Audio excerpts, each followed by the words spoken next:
ओम शांति। आज 22 जनवरी 1970 जो 1970 की दूसरी मुरली बाप दादा की अव्यक्त मुरली चली थी, जिसका हेडिंग है अंतिम कोर्स, मन के भावों को जानना। अर्थात जो अंतिम रिजल्ट है, अंतिम कोर्स है, अंतिम पार्ट है, बाबा कह रहे हैं वो है सबके मन के भावों को जानना। और इस मुरली की शुरुआत में बाबा ने हमें ये बताया कि अव्यक्त और व्यक्त स्थिति में डिफरेंस क्या होता है। व्यक्त स्थिति में मनुष्य जब मुख से कोई बात बोलता है तो वो बात हमारे कानों तक स्पष्ट जाती है। बाबा ने कहा कोई से बोलने व सुनने की आवश्यकता कहाँ पड़ती है इस व्यक्त वतन में। लेकिन जब अव्यक्त वतन के रूह रिहान की बात है, अर्थात जब आत्मा बात करती है, आत्मिक स्थिति वाली बात कह रहे हैं बाबा, जिसमें आवाज में आने की आवश्यकता नहीं है और सामने वाली आत्मा के नैनों या उसके चाल से, उसके आसपास के वाइब्रेशन से ही हम समझ जाएंगे कि इस पर्टिकुलर आत्मा की वृत्ति या इसके संकल्प क्या है। तो बाबा इस अंतिम कोर्स की बात कर रहा है, तो उसके लिए बाबा ने कहा एक ही चीज की आवश्यकता है कि सदैव बुद्धि की लाइन बिल्कुल क्लियर हो। बाबा के महावाक्य, कोई भी अपने बुद्धि में व मन में डिस्टर्बेंस होगा, वह लाइन क्लियर नहीं होगी तो एक दो के संकल्प और भाव को जान नहीं सकेंगे। लाइन क्लियर न होने के कारण अपने संकल्पों की मिक्सचैरिटी हो जाती है। बाबा कह रहे हैं अगर बुद्धि की लाइन क्लियर नहीं है, अर्थात जिस तरह एक ज्ञान सूर्य के प्रकट होने से, या यूं कह लीजिए जिस तरीके से साधारण सूर्य के प्रकट होने से सारी बातें बिल्कुल स्पष्ट दिखाई देती हैं, सारी चीजें स्पष्ट दिखाई देती हैं रोशनी आने पर, जितनी भी वस्तुएं हैं।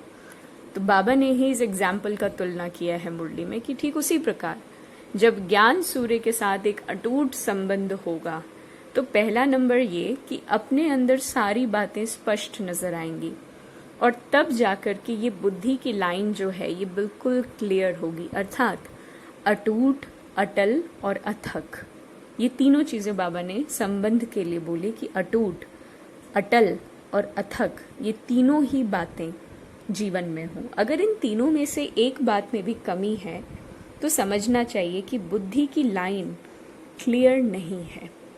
अच्छा, बाबा ने कहा अगर बुद्धि की लाइन क्लियर हो जाएगी तो उसकी स्थिति या स्मृति क्या होगी कि जितनी बुद्धि की लाइन क्लियर, अर्थात पुरुषार्थ की लाइन क्लियर होगी, उतना उतना ये बात स्पष्ट नजर आएगा कि भविष्य में क्या होने वाला है। वर्तमान और भविष्य बिल्कुल स्पष्ट नजर आएगा। इस चीज का एग्जाम्पल बाबा ने दिया, जैसे टेलीविजन पे कोई भी चीज हम देखते हैं, शूट तो पहले होती है या लाइव भी अगर दिखता है तो कोई व्यक्ति कहीं है और हमें यहाँ बैठे बैठे बिल्कुल स्पष्ट पिक्चर नजर आता है। ठीक उसी प्रकार बाबा ने कहा कि जब बुद्धि की लाइन विशेष इस प्रकार क्लियर होगी तो टेलीविजन के मुआफिक प्रेजेंट और फ्यूचर दिखाई देगा, एकदम स्पष्ट नजदीक दिखाई देगा, है ना। अगर बाबा के महावाक्यों को ही मैं रीड करूं तो जैसे आजकल टेलीविजन में देखते हैं तो सभी स्पष्ट दिखाई पड़ता है, तो उनकी बुद्धि और उनकी दृष्टि टेलीविजन की भांति सभी बातें स्पष्ट देखेंगी और जानेंगी और कोई भी बात में पुरुषार्थ की मुश्किलात नहीं रहेगी। फिर बाबा ने हमें ये भी बात बताई कि जैसे बाप दादा का मिलन है तो उस मिलन में कोई ना कोई बाबा गिफ्ट देगा, है ना कुछ एक्सचेंज करेगा। तो बाबा ने कहा कि मैं तुम्हें शुभ चिंतन और शुभ चिंतक रहने का याद प्यार देता हूँ।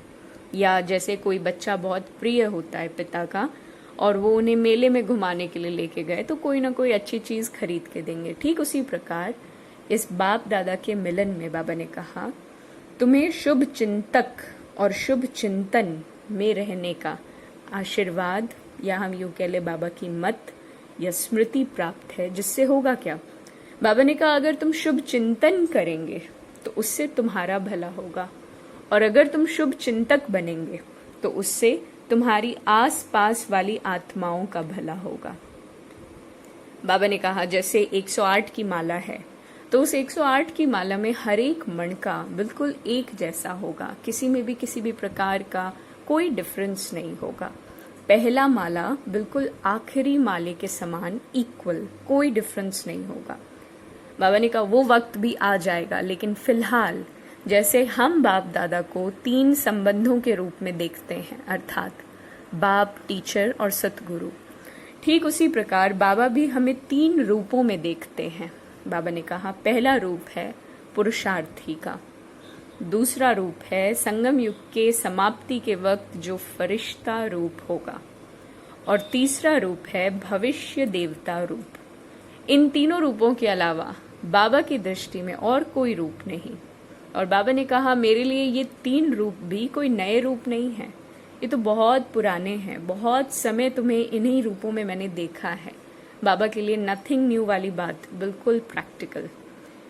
बाबा ने एक और बहुत खूबसूरत चीज बताई अव्यक्त स्थिति से रिलेटेड, कि जैसे मान लीजिए हम लोग वर्क प्लेस पे जाते हैं, बाबा ने ड्यूटी वर्ड इस्तेमाल किया कि जैसे तुम ड्यूटी पर जाते हो तो अलग कपड़े पहनते हो, और जब ड्यूटी से घर लौटते हो तो सुकून से रहते हो और कपड़े भी बदल लेते हो, कपड़ों को चेंज कर लेते हो, घर के कपड़े अलग, बाहर जाने के कपड़े अलग। ठीक उसी प्रकार जब भी किसी कर्म को कर रहे हो तब तो बेशक इस शरीर को धारण करके अपना जितना भी काम है उन सभी कामों को कंप्लीट करो, लेकिन जैसे ही वो कार्य कंप्लीट हो जाए तो ड्रेस बदल दो, अर्थात अव्यक्त स्थिति का ड्रेस पहन लो। और बाबा ने कहा अगर कोई ड्रेस टाइट होती है तो उसको निकालने में मेहनत लगती है, अर्थात चिपकी हुई हो अगर शरीर से तो उसको निकालने में भी मेहनत लगती है, लेकिन अगर ड्रेस कंफर्टेबल हो, इजी हो, थोड़ा बॉडी के लिए बहुत ज़्यादा एकदम टाइट ना हो तो उसको निकालना भी सहज होता है। इस चीज़ का इशारा बाबा ने इस चीज़ की तरफ दिया है कि जितना यहाँ की बातों में, यहाँ की चीज़ों में, यहाँ की विनाशी प्राप्तियों में बुद्धि लगी रहेगी, चिपकी रहेगी, फॉर दैट मैटर कंफर्टेबल नहीं रहेगी, उतना अव्यक्त स्थिति करीब आने में टाइम लगेगा, डिले होगा और मेहनत लगेगी। फिर बाबा ने हमें अलर्ट एंड इजी का भी पार्ट सिखाया कि कभी कभी जीवन में बहुत अलर्ट रहना आवश्यक है और कभी कभी जीवन में इजी रहना भी उतना ही ज़रूरी है। अलर्ट और इजी रहने के बैलेंस से ही सफलता की प्राप्ति होगी।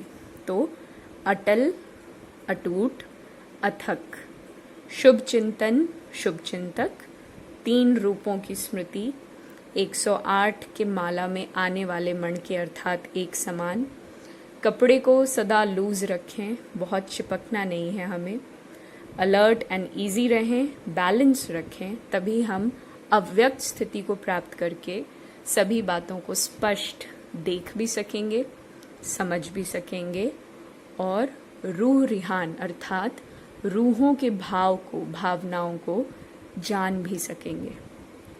ओम शांति।